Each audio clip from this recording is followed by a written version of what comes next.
तो फिर से आप लोगों का YouTube चैनल HR इंग्लिश में स्वागत है। आज हम पढ़ने वाले हैं पास्ट टेंस के बारे में। इसके पहले हम कल आप लोगों को बता चुके थे इसके पहले वीडियो में प्रेजेंट टेंस के बारे में। तो अगर आप लोगों ने वो वीडियो नहीं देखा है तो डिस्क्रिप्शन बॉक्स में जाएं और पहले वो वीडियो देख लें जिसमें मैंने प्रेजेंट टेंस के बारे में सारा कुछ बता दिया है। उसके बाद ये वीडियो देखें। तो आइए आज शुरू करते हैं बिना किसी रुकावट के। तो सबसे पहले हम पास्ट टेंस के चारों पार्ट के बारे में जानेंगे। पहला सिंपल पास्ट और पास्ट इंडेफिनिट टेंस, दूसरा पास्ट कंटिन्यूअस टेंस, तीसरा पास्ट परफेक्ट टेंस और चौथा पास्ट परफेक्ट कंटिन्यूअस टेंस। तो अब हम एक एक करके इन सब के बारे में जानेंगे। तो सबसे पहले हम पास्ट इंडेफिनिट टेंस के स्ट्रक्चर के बारे में जानेंगे। तो उसके स्ट्रक्चर को हम दो तरीके से लिख सकते हैं, एक एक्शन वर्ब के लिए और दूसरा पोजीशन वर्ब के लिए। एक्शन वर्ब में ता, था या ती, थी और पोजीशन वर्ब में था या थी आता है।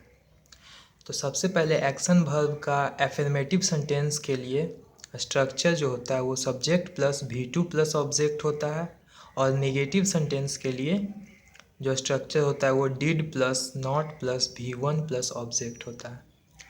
और एक एक करके हम इसका एग्जाम्पल देखेंगे, उसके बाद हम आपको पोजीशन वर्ब के बारे में बताएंगे और उसका स्ट्रक्चर जो कि पास्ट इंडेफिनिट टेंस का ही स्ट्रक्चर होता है।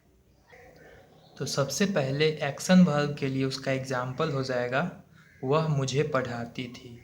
इसमें ती थी आ रहा है तो इसीलिए ये एक्शन वर्ब का एग्जाम्पल हो जाएगा पास्ट इंडेफिनिट टेंस का।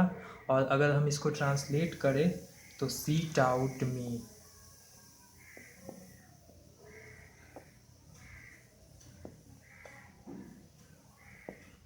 तो ये इसका ट्रांसलेट हो जाएगा। और ऐसे ही करके पोजीशन वर्ब के लिए भी होता है। तो पोजीशन वर्ब का हम एग्जाम्पल देख लेते हैं एक। अब पोजीशन वर्ब का एफर्मेटिव स्ट्रक्चर होता है subject plus was were plus other complement, और इसका निगेटिव स्ट्रक्चर होता है नेगेटिव सेंटेंस के लिए subject plus was were plus not plus other complement. यहाँ पे अदर कॉम्प्लीमेंट का मतलब होता है नाउन हो या प्रोनाउन, एडजेक्टिव हो, ये सब अदर कॉम्प्लीमेंट में आता है। तो ऐसे भी जितने सेंटेंस होंगे वो सारे पास्ट इंडेफिनिट टेंस के होंगे। अब मैं आपको इसका एक एग्जाम्पल देकर समझाता हूँ। जैसे यहाँ पे एक वाक्य लिखा हुआ है तुम तेज थे ना, मीन्स यहाँ पे सिंटैक्स का भी यूज हो रहा है। तो यहाँ पे सिर्फ थे आ रहा है, इसीलिए ये पोजीशन वर्ब का एफर्मेटिव सेंटेंस का स्ट्रक्चर होगा। और इसका अगर हम ट्रांसलेट करें तो ये हो जाएगा यू वेयर इंटेलिजेंट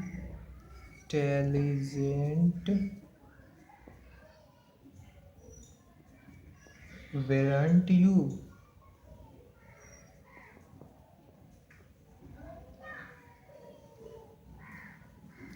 ये हो गया आपका इसका ट्रांसलेशन। तो ऐसे करके जितना भी आएगा ये पोजीशन वर्ब का आएगा और वो पास्ट इंडेफिनिट टेंस का स्ट्रक्चर के रूप में आएगा। तो ये सारे एग्जाम्पल हम पास्ट इंडेफिनिट टेंस का दिए हैं आपको। आगे और हम पास्ट इंडेफिनिट टेंस के बारे में बताएंगे आपको। तो उम्मीद करता हूँ कि यहाँ तक आप लोगों ने समझ लिया होगा। अब हम पास्ट इंडेफिनिट का कंटिन्यूड फॉर्म के बारे में पढ़ेंगे, जहाँ पे सेंटेंस यानी वाक्य के अंत में ता रहता था हो, आ करता था, या करता था, ऐसा अगर वाक्य हो तो उसको हम पास्ट इंडेफिनिट टेंस में लेते हैं। उसी का कंटिन्यूड फॉर्म हम आपको अभी एफर्मेटिव सेंटेंस और नेगेटिव सेंटेंस दोनों का स्ट्रक्चर बताएंगे यहाँ पे। तो ये देखिए आप लोगों के सामने एफर्मेटिव सेंटेंस और नेगेटिव सेंटेंस दोनों का स्ट्रक्चर है, जहाँ पे वाक्य के अंत में ता रहता था, आ करता था, या करता था ऐसा हो, तो एफर्मेटिव सेंटेंस में उसका structure subject plus went on या kept plus V4 plus object, और निगेटिव सेंटेंस में subject plus did not plus go on या keep plus V4 plus object होता है। तो अब हम एग्जाम्पल से इसका सेंटेंस को समझेंगे। जैसे यहाँ पर अभी मैंने एक वाक्य लिखा, वह मुझे पढ़ाते रहता था। तो यहाँ पे है ते रहता था, तो यहाँ पे पास्ट फॉर्म का रूप है, तो यहाँ पे हम जो स्ट्रक्चर लगाएंगे वो एफर्मेटिव सेंटेंस का पास्ट इंडेफिनिट का कंटिन्यूड फॉर्म का होगा। तो अभी हम इसको ट्रांसलेट करके आपको बता देते हैं। तो इसका जो ट्रांसलेशन होगा वो हो जाएगा he went on teaching me, या दूसरा हम लिख सकते हैं he kept teaching me.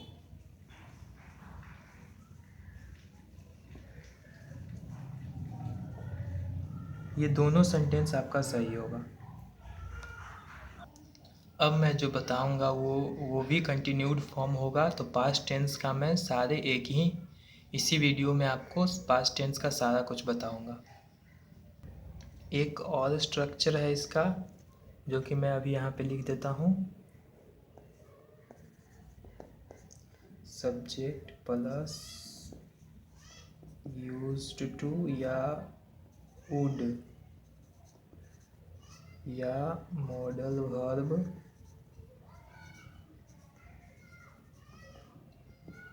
Plus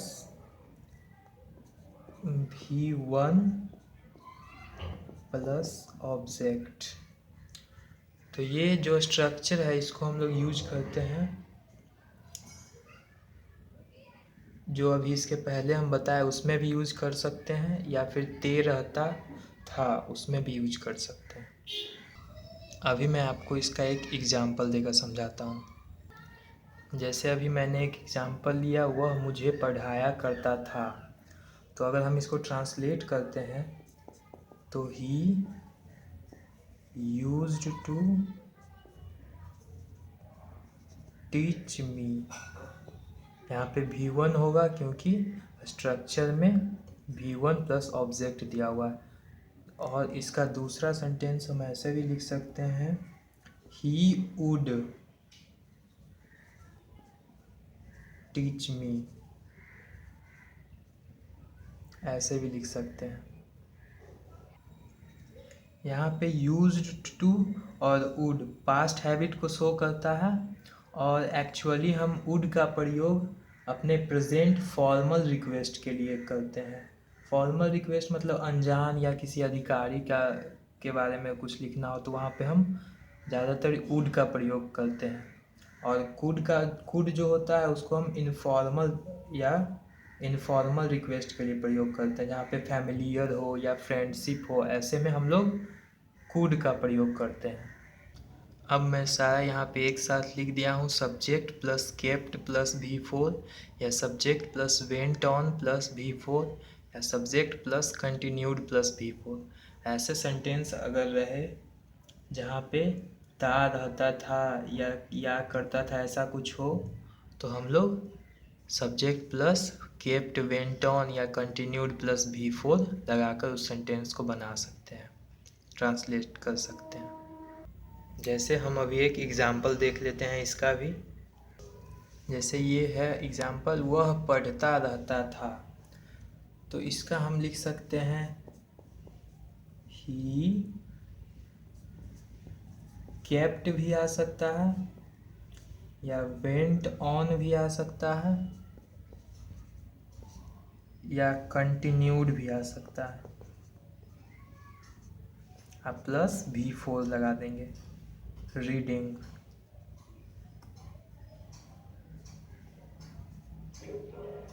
reading means वह पढ़ता रहता था। ही केप्ट रीडिंग, या ही वेंट ऑन रीडिंग, या ही कंटिन्यूड रीडिंग, किसी से भी हम ये सेंटेंस को ट्रांसलेट कर सकते हैं। अब हम कुछ पास्ट टेंस का रूल्स देख लेते हैं कि कौन और कहाँ यूज करते हैं। कुछ रूल्स होते हैं पास्ट टेंस के जो मैं यहाँ पे अभी बता देता हूँ आपको। सबसे पहली बात कि पास्ट टेंस तो हमेशा पास्ट हैबिट को ही शो करेगा। और जैसे हम अभी एक एग्जांपल ले लेते हैं, वह हमेशा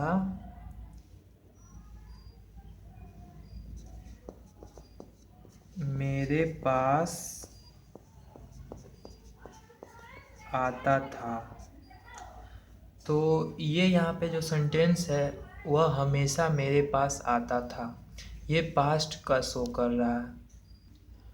तो अगर हम इसको ट्रांसलेट करते हैं तो he always came to me, he always came to me. तो ये डायरेक्ट सेंटेंस बन जाएगा। लेकिन अगर हम इसमें वह हमेशा मेरे पास आता था जब वो बच्चा था, अगर हम इसमें सेंटेंस आगे जोड़ दें तो ये सेंटेंस पूरा चेंज हो जाएगा। और हम यहाँ पे इसके बाद लगा देंगे व्हेन ही वाज चाइल्ड। जैसे मैं अभी आपको लिख कर बता देता हूँ, समझा देता हूँ अच्छे से। अब यहाँ पे देखिए, एक एग्जाम्पल मैंने लिया, वह हमेशा मेरे पास आता था जब वह बच्चा था। तो इसको अगर हम ट्रांसलेट करेंगे तो he always came to me when he was child. यहाँ पे जो ऑलवेज है वो एडवर्ब ऑफ फ्रीक्वेंसी है। तो थोड़ा सा ऑलवेज के बारे में हम लोग जान लेते हैं। यहाँ पे एडवर्ब ऑफ फ्रीक्वेंसी के बारे में जान लेते हैं। तो इसको पहले रब कर देते हैं। एडवर्ब ऑफ फ्रीक्वेंसी हम इसलिए बता रहे हैं क्योंकि ये भी हैबिट को ही शो करता है। तो आइए थोड़ा सा जान लेते हैं। तो एडवर्ब ऑफ फ्रीक्वेंसी के भी दो टाइप होते हैं। पहला तो इंडिफिनिट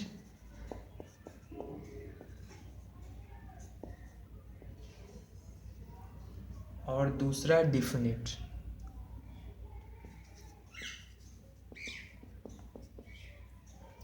तो एक एक करके इंडिफिनिट और डिफिनिट के बारे में जानेंगे। तो सबसे पहले हम आपको इंडिफिनिट के बारे में बताएंगे। तो इंडिफिनिट का एग्जांपल हो गया ऑलवेज, सेल्डम, नेवर, ऑफन। और ये सारे जितने भी वर्ड हैं उसको हम सब्जेक्ट या हेल्पिंग वर्ब के तुरंत बाद लगाते हैं। मीन सेंटेंस में इंडिफिनिट एडवर्ब वाले फ्रिक्वेंसी को हम ऑलवेज हो गया, जैसे सेल्डम हो गया, नेवर, ऑफन, ये सारे वर्ड को हम लोग तुरंत सब्जेक्ट या हेल्पिंग वर्ब के बाद लगाते हैं।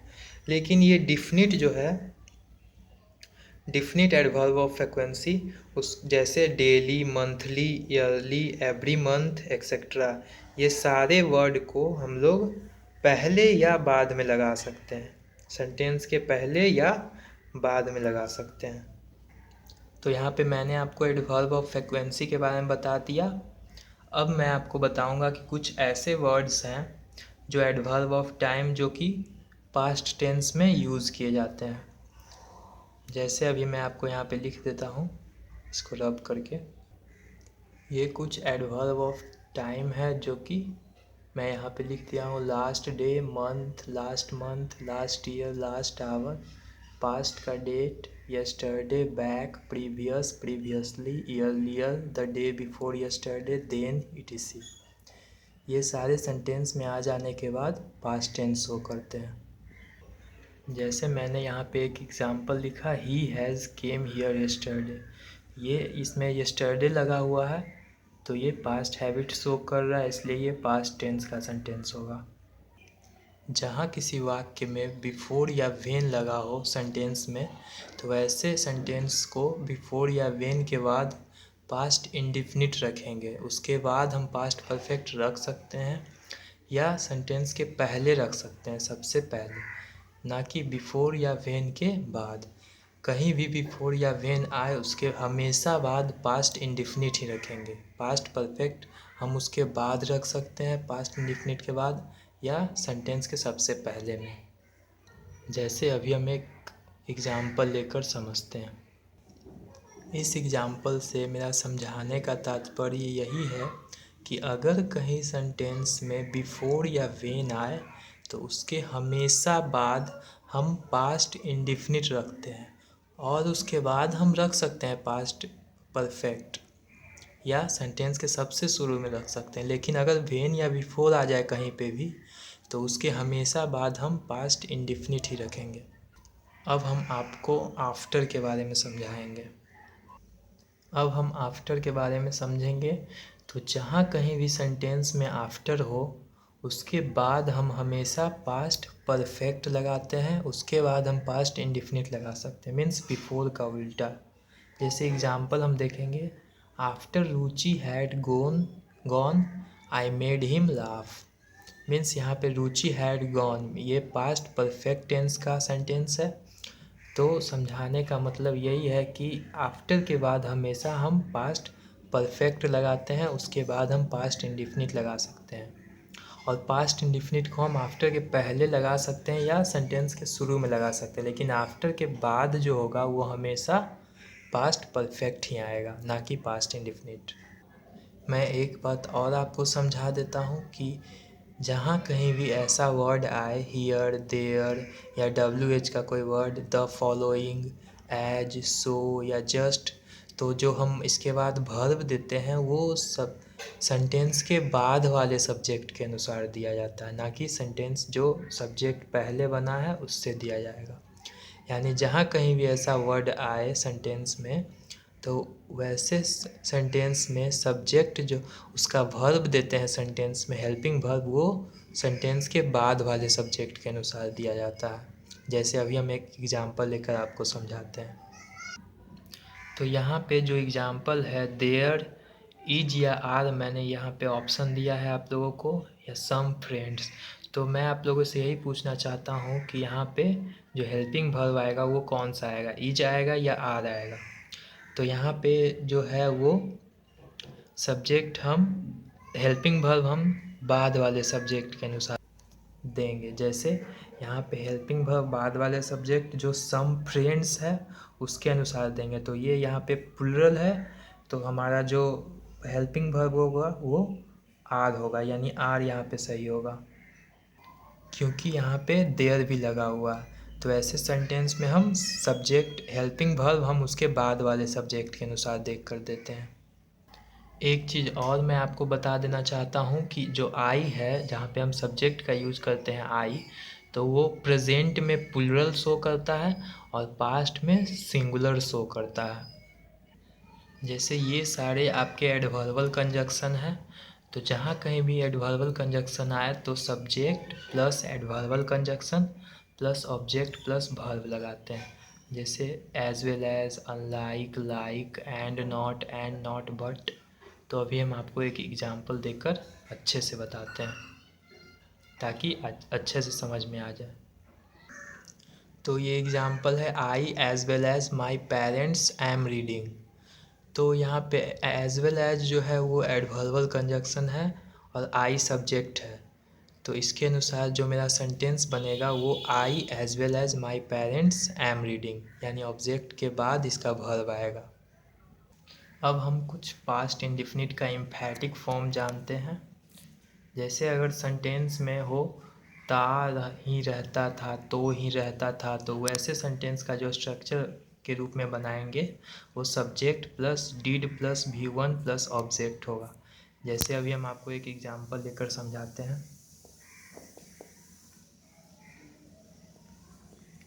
वह पढ़ता ही तो रहता था।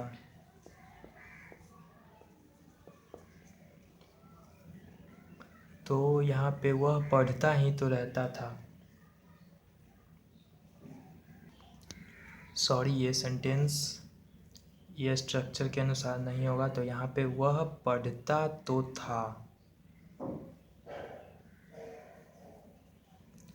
वह पढ़ता तो था। तो ऐसे सेंटेंस में हम जो बनाएंगे इसका इसको अगर ट्रांसलेट करेंगे तो ये हो जाएगा ही डिड रीड स्ट्रक्चर के अनुसार। और एक दूसरा फॉर्म है, अगर वो कहीं भी रहे ता ही रहता था, तो ही रहता था, तो इसके आगे मैं अभी आपको बताता हूँ। पहले वाले में जो मैंने आपको अभी बताया वो ता ही था, तो ही था का सेंटेंस था। और अभी जो है वो ता ही रहता था या तो ही रहता था। तो अगर ऐसा वाक्य आए तो हम उसमें subject plus did plus nothing but plus V1 plus object लगाकर उस सेंटेंस को ट्रांसलेट करेंगे। अभी मैं आपको एक एग्जांपल देता हूँ। तो ये एग्जांपल है, वह अंग्रेजी पढ़ता ही तो रहता था। तो अगर हम इसको स्ट्रक्चर के अनुसार बनाएं तो he did nothing but read English. तो ये इसका सेंटेंस हो जाएगा ट्रांसलेट। ये जो मैं आपको बता रहा हूँ past indefinite plus when, as soon as, where, whenever plus past indefinite, ये मतलब ये कि ये जितना भी सेंटेंस होगा when, as soon as, where, whenever लगाएंगे, वो दोनों के बीच में टाइम का गैप नहीं होगा। जैसे वहाँ पे बिफोर और वेन लगाते थे तो वहाँ पे टाइम का गैप होता था, लेकिन यहाँ पे टाइम का गैप नहीं होगा। वेन हो या वेनेवर हो या एज सुन एज हो या वेयर हो, कहीं भी।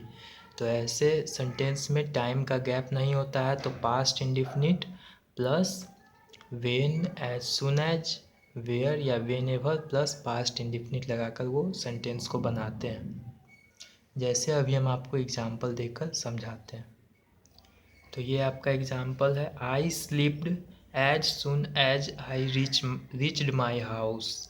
मतलब मैं जैसे ही घर पहुंचा वैसे ही फिसल गया।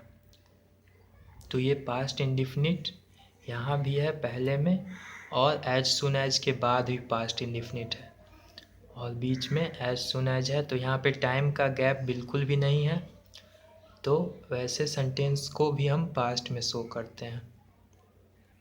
अब हम जानेंगे वाइल का यूज कहाँ करते हैं।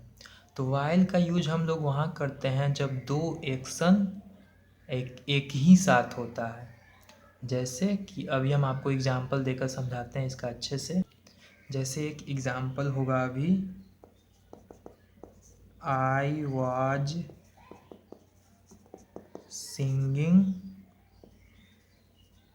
While you were dancing. तो ये एग्जाम्पल है, तो यहाँ पे वाइल का यूज हो रहा है। तो ये सेंटेंस और ये सेंटेंस में थोड़ा सा भी दोनों मतलब एक ही साथ हो रहा है। I was singing while you were dancing, तो यहाँ पे हम लोग वाइल का यूज़ करते हैं। तो आज के लिए इतना ही, और फ्यूचर टेंस का वीडियो देखने के लिए आगे वाले वीडियो पे जाएं, और मैं अभी उसको अपलोड नहीं किया हूँ। उम्मीद करता हूँ कि आप लोगों को पास्ट टेंस अच्छे से समझ में आया होगा। तो आज तक इतना ही। अगर आप लोगों को ये वीडियो अच्छा लगा हो, अच्छे से समझ में आया हो, तो लाइक, शेयर, कमेंट और सब्सक्राइब करना ना भूलें। Thank you.